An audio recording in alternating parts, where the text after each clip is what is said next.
Let's say against all your better judgment and mine, you decide I'm gonna go pick up a camera and I want to evaluate picking up a new camera. Maybe I've somehow gotten to you. Maybe I've said, you have your phone, but you're thinking, maybe I do want a standalone camera. What should you look for? How do you evaluate it? What kinds of things make for the right kind of camera for you? And what do you need to know so that you can ask the right questions and make the right considerations? Before I begin, I'm not going to tell you I have a sponsor because I don't right now.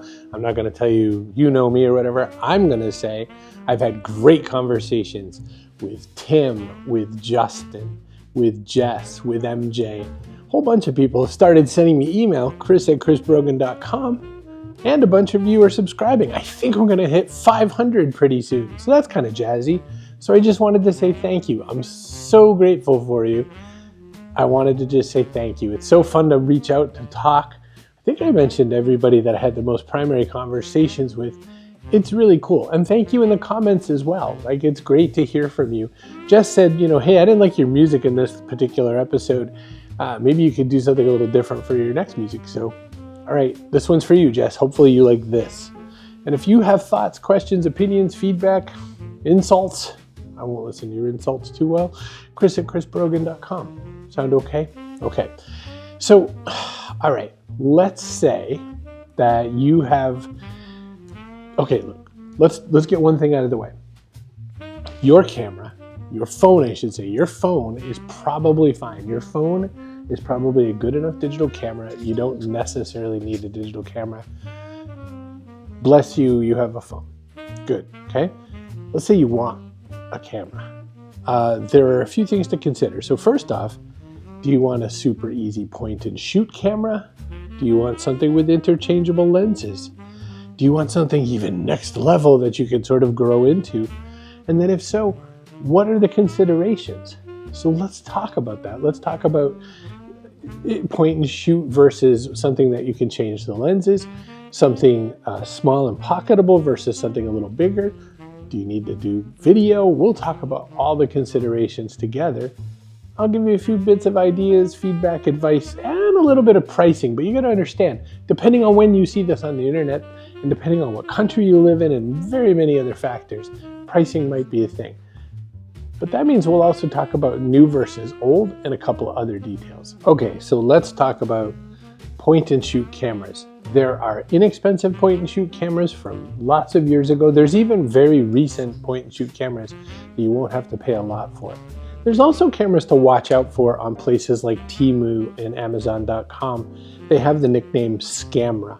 And the reason is because they're kind of a scam. And they will say all kinds of claims that if you are involved in the photography world, you will know are not really true or accurate or likely. But if you're not, you might be told that, or you might, worse, someone give you one of these as a gift and they think they're doing the nicest thing in the world to you, but it's not exactly true. Let's skip scammers. Now, what about a point and shoot? Well, there's a few things to look at. Point and shoots are great. There's some opportunity in them because what I mean is one of those really small pocketable cameras just goes on and off, has only one lens, fixed lens. You can get them for very inexpensive and you can get them for fairly expensive. There's all kinds. There's Panasonic Lumix has some, Sony has some, Canon has some, Canon G7X I think is a good one. Lumix, Panasonic Lumix, there's a whole bunch of different point and shoots. The Sony has the RX100, which I think is a really beautiful one depending on which one you buy. They tend to have some amount of zoom on them. They tend also to be the kinds of cameras that you can bring to rock concerts and things like that, and sometimes sporting events. Whereas if you have interchangeable lens cameras, sometimes they say no. Now, there's also high-end fixed lens cameras, starting at things like the Ricoh GR3, the GR3X, etc. Those are like $1,000 or so US, could be a little more. There's the Fujifilm X100V or V depending, and the X100VI or 6. And those are stupid expensive. They're way past the list price. They're hard to find. You have to usually get them on some place like eBay, and you usually have to pay a premium.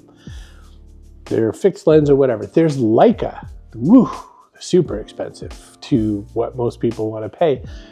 Upwards of $6,000 for the Leica Q3 or the Q343. So there are different price points. So just thinking point and shoot is inexpensive, already not quite true. With interchangeable lenses, I've shown you this so many times you're going to hate me, but the Sony a6000, this is a camera from 2014. It is APS-C, it's 24 megapixels, but it's interchangeable lens. You can pull a lens on, you can pull a lens off. And this costs way less than almost all those other cameras I mentioned. So one thing to think about is, do you want point and shoot just because you want it to be super easy? That's great. That's a real valid and accurate reason. If you want point and shoot because you think it's cheap, there's things that are less expensive if you want.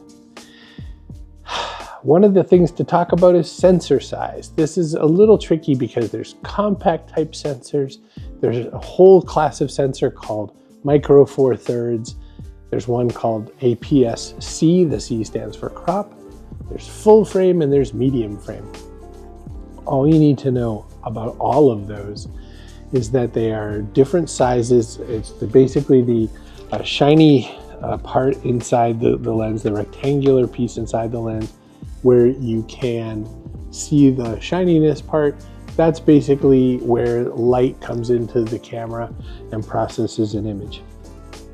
The full frame camera is known to be the sort of standard of sizes of camera, and it's to match the full original 35 millimeter film kind of equivalent.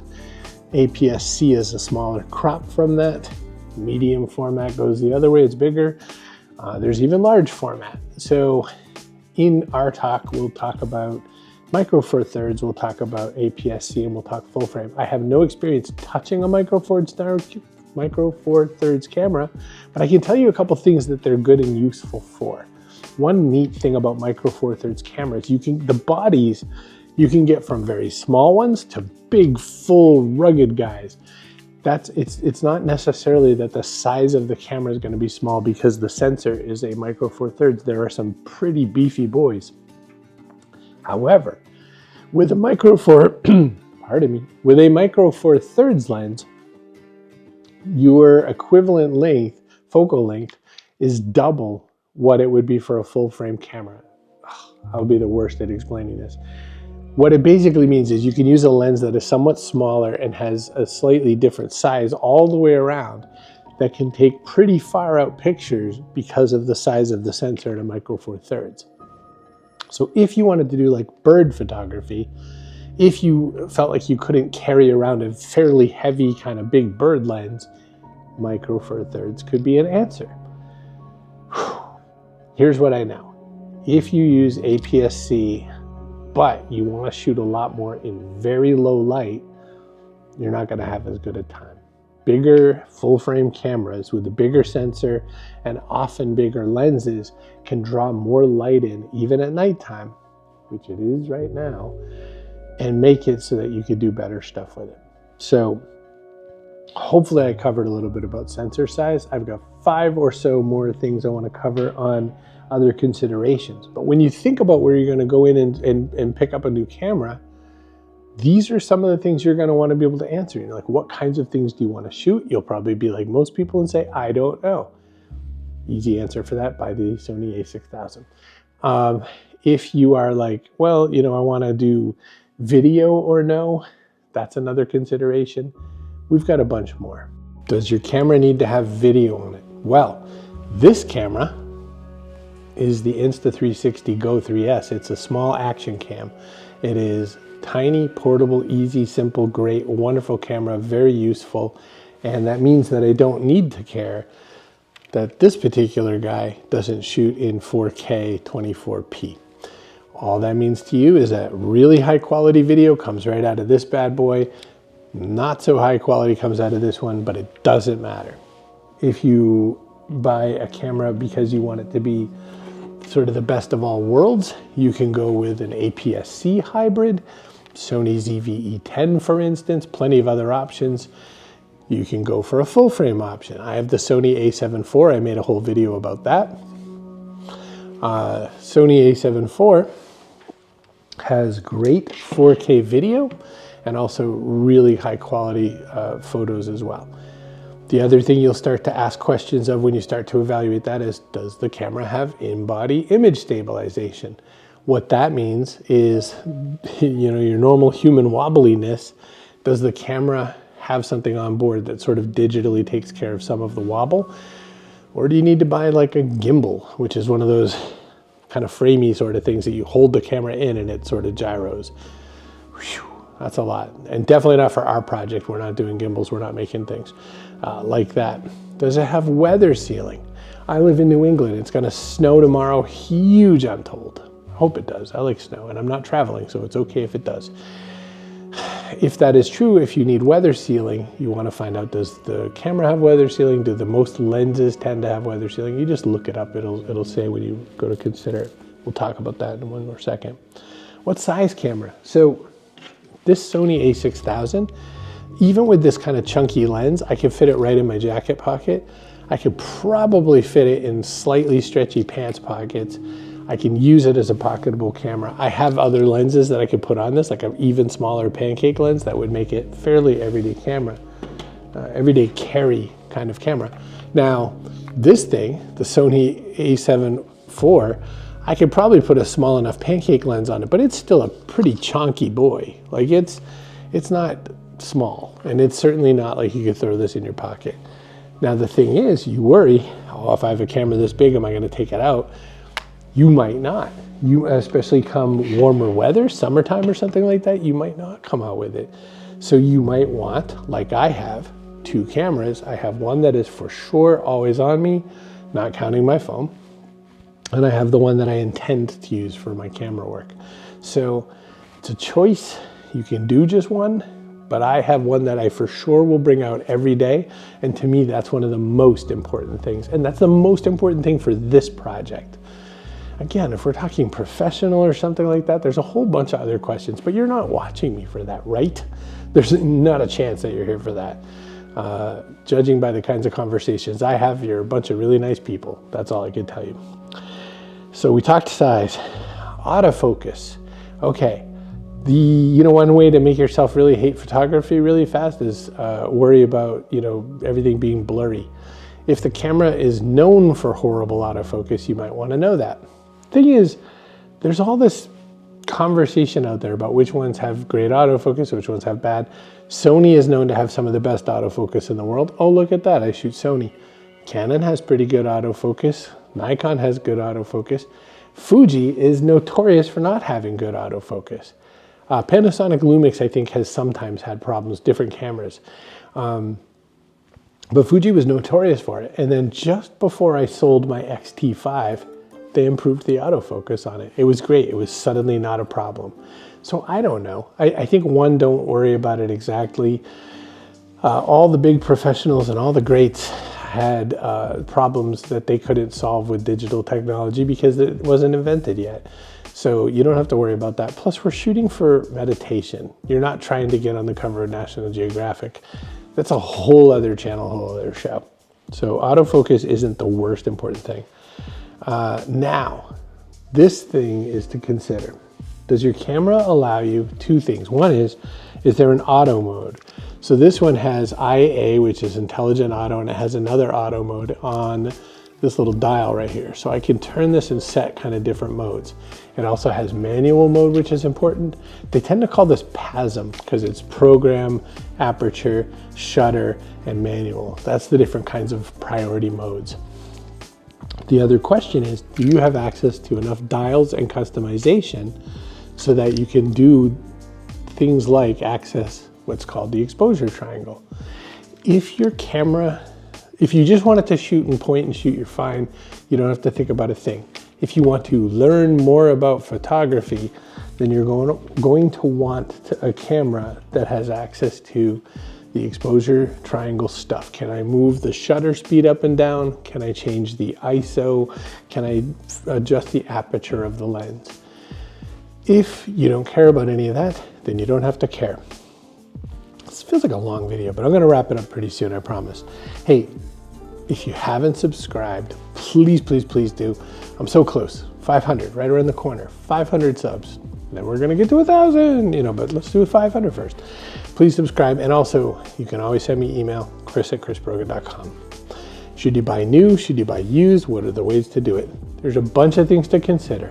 First, new versus used. Most all the used cameras out there are sold usually by nice people who have your best interest in mind, and in general, it's going to be a good experience if you want to buy used. It's not scary. I'll tell you some things to look at and think about. Okay, so let's talk for a minute about new versus used. Some people are like, I want to new everything because I don't want anyone else's problems or whatever. Cameras, strangely, and I don't know, there's so many other technologies and other things in the world where this isn't normally true. Cameras mostly, barring any nefarious people, when people are selling used, there are only a couple things that we more or less have to look out for. Lenses, there's a few extra things to look out for. But okay, let me start here. You can buy new from places like Amazon, Best Buy. B&H Photo and Video is probably the best of the best as far as new stuff. There's also, depending on where you are on the planet. Used, there are companies like MPB and KEH who are known for kind of grading and receiving used stuff, grading it, testing it, doing all kinds of stuff and kind of putting their seal on it. You pay a little more for that because they're taking the risk. They're finding out what's good or bad. They're making sure and validating that it's in a good spot. Then you can have a place like eBay. I have had great success on eBay. Not everyone has. You can do Facebook Marketplace. I have not done much on Facebook Marketplace, but I did buy 2 vintage lenses off of there and I had great experiences both times. Same seller. I haven't bought from Craigslist, but I've had some good conversations. But they sort of go in that order, right? Like you could do new, B&H Photo and Video, let's say, or Amazon. You could do used, MPB, KEH. You can do other used, eBay. And by the way, eBay, a lot of eBay is brand new. I bought a refurbished lens on eBay fairly recently. Came out great. What do you look for? Let's talk about that really quick. You look for some things you may or may not be able to find out. What is the shutter count on the camera? That means how many times has someone pressed the button and made it shoot? So if I'm shooting a picture, there you go. That's 1 shutter, that's 2 shutter. That's 3, there we go. So I just shot 3 shots. The shutter count is that every camera has a basic number of an amount that they can shoot before it is possible that the shutter will experience failure. It might be that it never experiences failure. It might be that you're gonna do fine for a very long time. But it's one of the parts of the camera that can sort of get bad after some amount of time.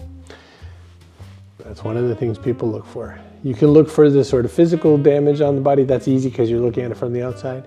Beyond that, you might double check or ask questions about corrosion in the battery section from old cameras. I've gone through 8 or 9 or so purchases and sales of digital cameras. They've all been fine, every single one of them. I've never once gone, hey, this isn't what you said.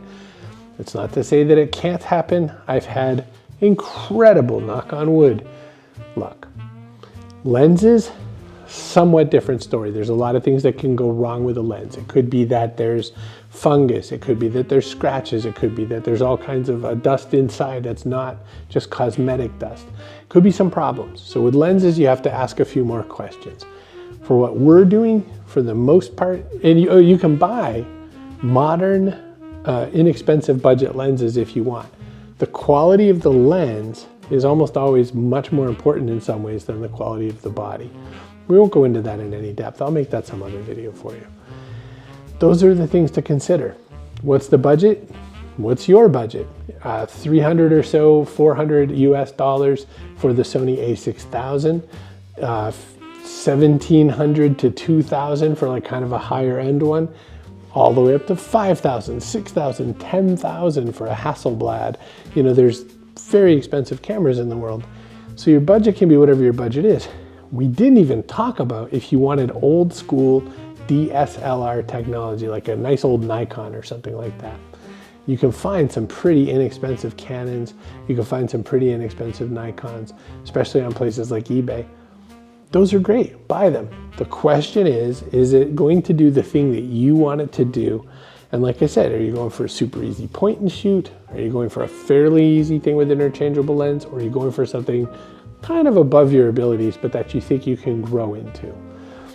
You can always resell something back to the market. You might not get every dollar you paid, but you're gonna get a lot closer than in most other things. If I buy a laptop today and I go to sell it tomorrow, I'm gonna lose money.